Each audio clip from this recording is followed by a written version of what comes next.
Hey everybody, welcome to another episode of the Avid Gamer Show. I'm your host, E.T.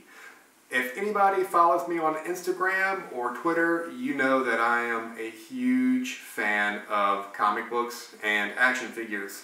So today we're going to do an unboxing video of the new Batgirl action figure from DC Direct.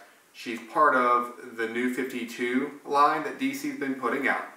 A very cool line. Some of the action figures are hit and miss. So before you go out and spend $25 for this action figure, you can see if what I unbox and talk about right up your alley, and you can make your decision then. These figures go for about $25 on any specialty site or comic book store or Amazon, so this is no exception. Just one single figure in the box with what it seems to be an accessory. A lot of the figures don't have accessories, which is kind of a rip, but this one has the grappling gun that Batgirl uses. So we'll take that out and take a look at it too and see that quality. So let's open it up. Get a pair of scissors. You don't want to cut yourself, folks. That'd be bad to bleed all over the action figure. Slice what seems to be just regular Scotch tape that holds this box closed. Scissor safety. Scissor safety, everybody. Okay, let's get her out of the box. Now producer Brian's getting excited. You can't see his face behind the camera, but he's excited. And here she is in the plastic molded holder that's keeping her in there. She looks good. And as you can tell, the way a lot of the DC Direct figures are, their cape goes through the back, which makes it kind of hard to pull the figure out. They're in there so tight so they don't move around in the box. This one's no exception. You can see the horns on the top of her cowl are kind of wedged in there, so she's hard to get out. I always have the hardest time pulling these action figures out. I'm afraid they're going to break. They are more sturdy than they look. And she's no exception, but I'm always afraid these action figures are going to break. So let's get her out of there. Okay. So let's take a look at the paint detail on her. It looks pretty good. She is a classic black and yellow. That's the way she's illustrated in the new line, which, if you haven't read the new 52 Batgirl, it's a really good book. It's written by Gail Simone. She did the first initial run of the series, and I believe she's handed it off now, but it's really good. And this is where that's from. You can tell it's Barbara Gordon. You can see her red hair. Barbara Gordon had the red hair. And if anybody who hasn't followed DC is wondering, how did she get out of the wheelchair? Oh, it was the DC reboot. She overcame her spinal injury caused by the Joker. Otherwise, this would have an accessory of a wheelchair. And that wouldn't be good. And she'd be called Oracle. And she would have shriveled legs. You know what? Let's just keep going. She'd be bitter. That would be her. That'd be her superpower. The superpower would be just amazingly bitter. See, she looks good here. I like this. I like it. This is the colors on this, the painting, very vibrant. You can see the two tones of her armor.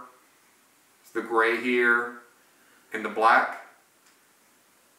Different texture. If you run your finger over it, you can see the different texture. Don't linger too long. Little bat insignia up here. From a distance, you can't really tell it's the bat logo, but up close you can tell it's the bat logo. And her face, they did a really good job articulating the face, or giving some definition. The bright red lips and the striking blue eyes. And if you turn her around, you can see the hair looks really good. They did a texturing with the hair, so it feels like it's textured, but it's black and red. It looks like it looks better than some of the other female action figures. But the one thing with female action figures, you can't really turn their head too much because their hair gets in the way, so you're limited with posing. Speaking of which, let's see if she has articulation in her arms. She does. That's pretty good. Not the greatest range of motion, but on par with the rest of the DC Direct action figures. And you can tell she stands up, not the best. Again, not referring to her Oracle days. Her feet aren't the best. Usually you have to find the balance point with these action figures, and in a lot of them, when you stand them up, sometimes one foot has to be up on the ball of the foot, and that's the case with this here. And let's get her grappling gun. Let's see what that's like.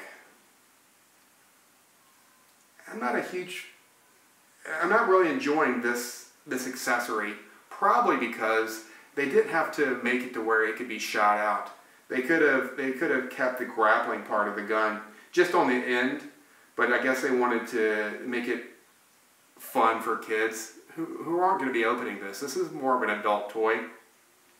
But because the grappling rope is so long, it comes out the back. It doesn't really look all that great. You'd have to put it in some sort of diorama if you're gonna open it up for it to work well. But it doesn't really fit in her hand. The grappling gun doesn't really fit in her hand very well. I could probably prod the hand open, prod the fingers open, and fit it in there. But, producer Brian, okay, I thought he was going to make a joke about prying that hand open. But it doesn't really fit well in there.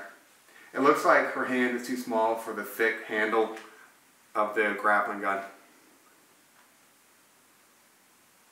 So there we have it. A really good action figure for the price. It comes with an accessory. It looks good.